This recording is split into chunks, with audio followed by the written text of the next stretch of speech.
सम्पूर्ण हाम्रो टिमहरूलाई परिवार सम्पूर्णमा धेरै धेरै धन्यवाद दिन चाहन्छु। आज यति धन्यवाद दिँदा पनि मैले सायद मैले त्यो शब्द मसँग नहोला होइन, त्यो एउटा प्लेटफर्म चाहिँ मैले यहाँ पाएको छु।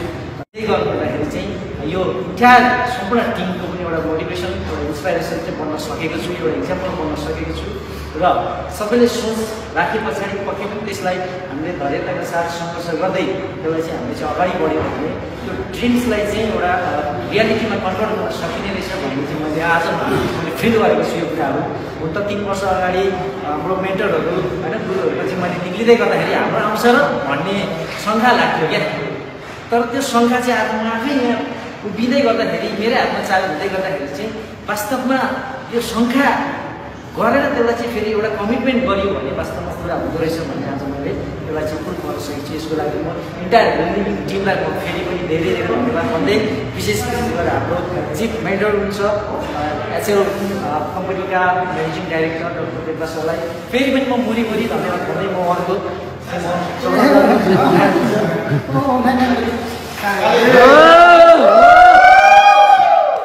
Emotional attachment guys. मलाई बधाई छ एकदमै।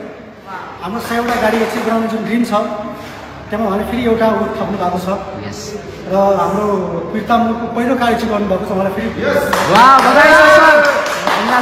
उहाँलाई देखेर उहाँ इक्जाम्पल सेट होस् र उहाँको अन्डरमा टिममा धेरै यस्तो गाडीहरू आओस् र चाँडै नै उहाँले लग्जरी कार लियोस् भन्ने म कामना गर्छु र उहाँलाई अघि बढाइदिन चाहन्छु। Thank you.